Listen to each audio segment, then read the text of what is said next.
Hello student, welcome to YouTube study. आज की video UP board class 12 के बच्चों के लिए काफी महत्वपूर्ण होने वाली वीडियो। तो आज की इस वीडियो को शुरू से अंत तक बस देखते रहिए। आज की इस वीडियो में देखिए क्लास 12 के बच्चे जितने भी बोर्ड एग्जाम 2023 देने वाले हैं, तो आज की इस वीडियो में 5 ऐसा महत्वपूर्ण आपको आर्टिकल राइटिंग बताऊंगा जो 100% पेपर में आपको देखने को मिलेगा। 100%। तो वीडियो को तुरंत लाइक कर देना है, चैनल पर नए तो सब्सक्राइब कर लीजिए, क्योंकि ऐसे ही आपको ऑल सब्जेक्ट की हिंदी की, इंग्लिश की, केमिस्ट्री, फिजिक्स सबकी मोस्ट इंपॉर्टेंट यहाँ पर आपको वीडियोज मिलेंगी। तो आज की इस वीडियो में देखिए हम आपको 5 तो बताएंगे ही, और साथ में एक ऐसा मतलब का आर्टिकल बताएंगे जो कि बोर्ड एग्जाम में 100% आने वाला है। तो वीडियो को शुरू से बस अंत तक देखते रहिए। और सबसे बड़ी बात, यहाँ पे जितने भी बच्चे बोर्ड एग्जाम की तैयारी कर रहे हैं 2023 की, तो आर्टिकल आपको ऐसा तरीका से लिखना है कि आपको देखिए आर्टिकल लिखते समय, यानी कि आर्टिकल में यह गलती मत करना, वरना क्या होता है कि आर्टिकल 10 नंबर का आता है पेपर में लिखने के लिए, और आर्टिकल के 10 नंबर की जगह आपको 5 नंबर मिले।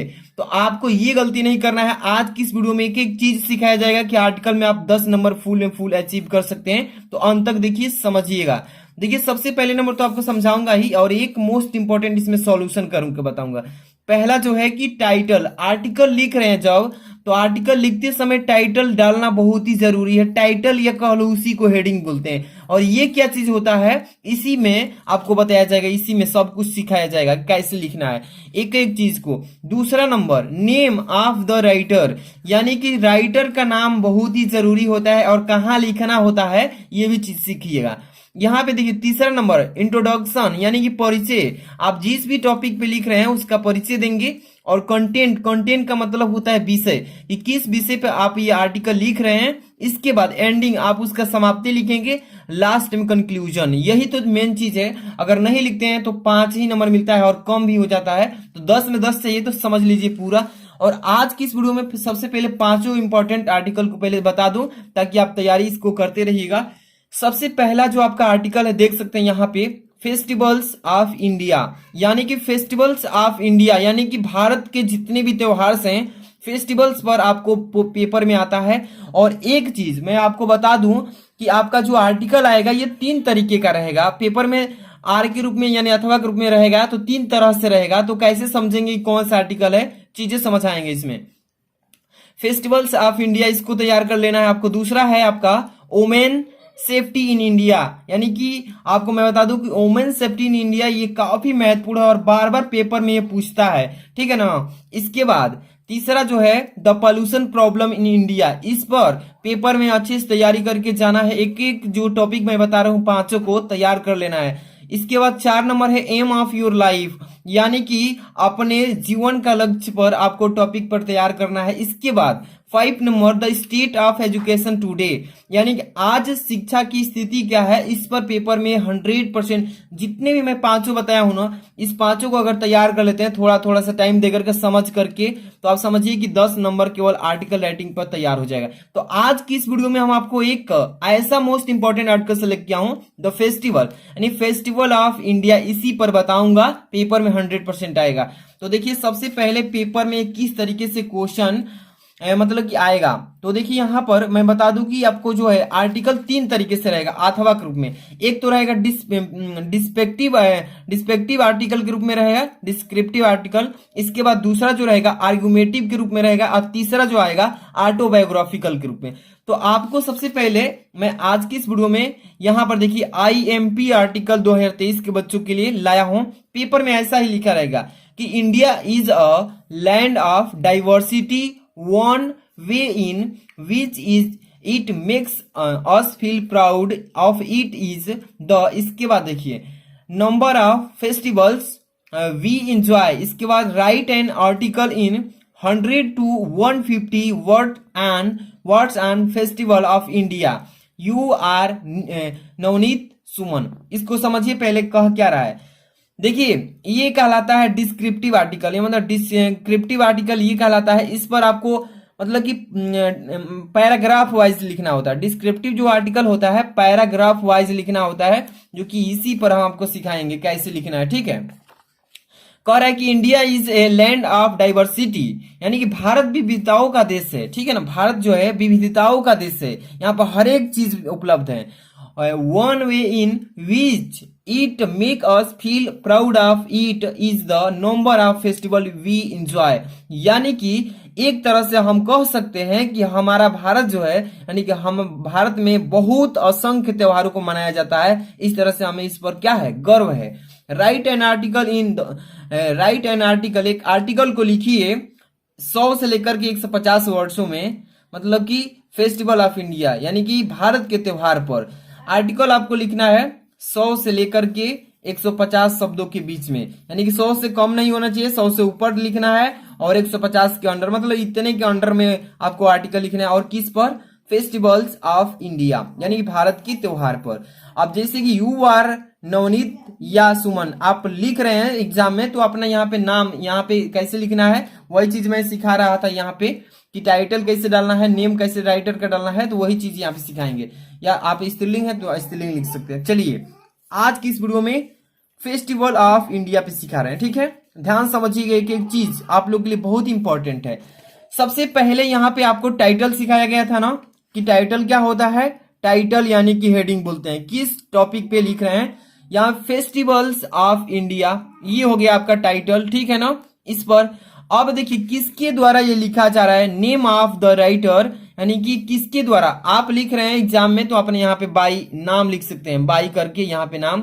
आप स्त्रीलिंग है तो आप बाई, जैसे कि बाई सुमन के द्वारा लिख कर मैं बताया हूं, स्त्रीलिंग के द्वारा लड़की कोई लिखी है, इस तरीके से आप लिख सकते हैं। अब इसके बाद ये कंप्लीट हो गया। अब यहां से इंट्रोडक्शन स्टार्ट होता है कि फेस्टिवल का इंट्रोडक्शन क्या है, और तब इसके बाद आपको एक एक पैराग्राफिकल के द्वारा इसको लिखना है, पैराग्राफ के द्वारा।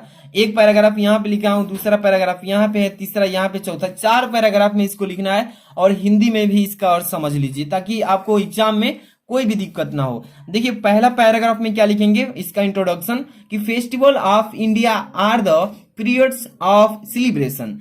कह रहा है इसमें कि भारत की त्योहार उत्सव की अवधि है, भारत में त्योहार उत्सव की अवधि है, मतलब कि समय है।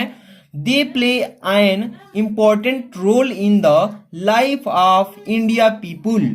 इसका मतलब कि वे, प्ले मतलब क्या होता है, जैसे कि आप कहेंगे कि वे भारतीय लोगों के जीवन के एक महत्वपूर्ण भूमिका निभाते हैं, ठीक है। वेन, अब देखिए when religion creeps into invest the festivals with spiritual meaning.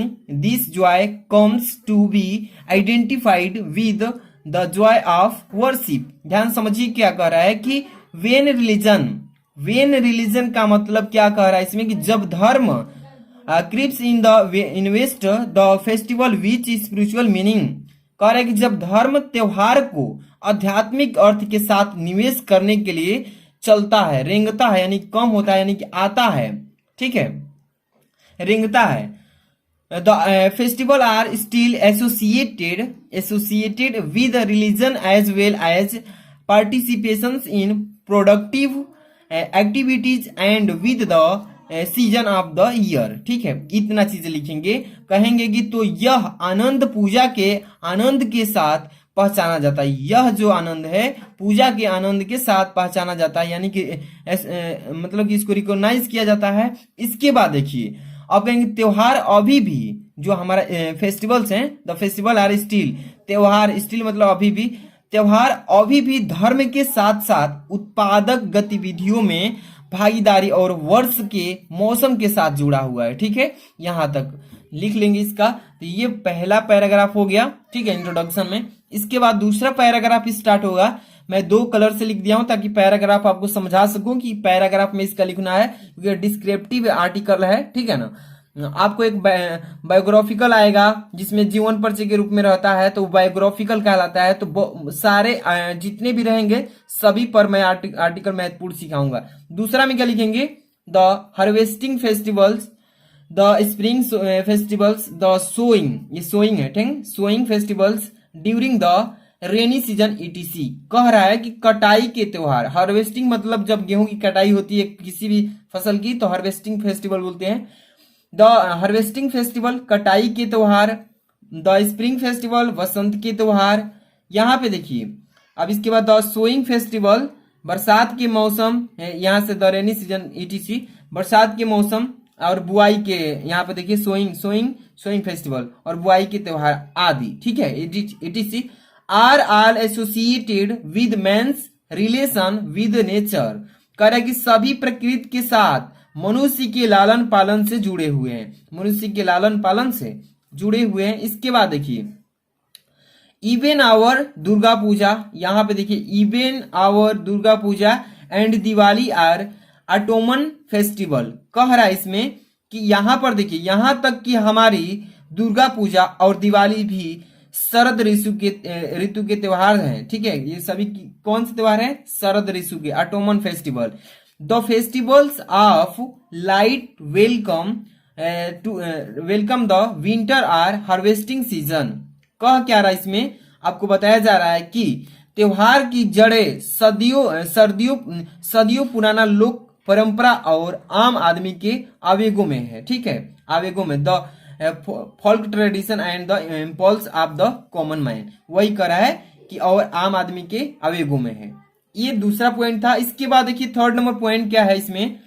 जितने भी बच्चे को अगर समझ में नहीं आ रहा है, एक बार वीडियो को 2 बार देखिए, 3 बार समझिए, 10 नंबर की बात है ये क्वेश्चन, ठीक है।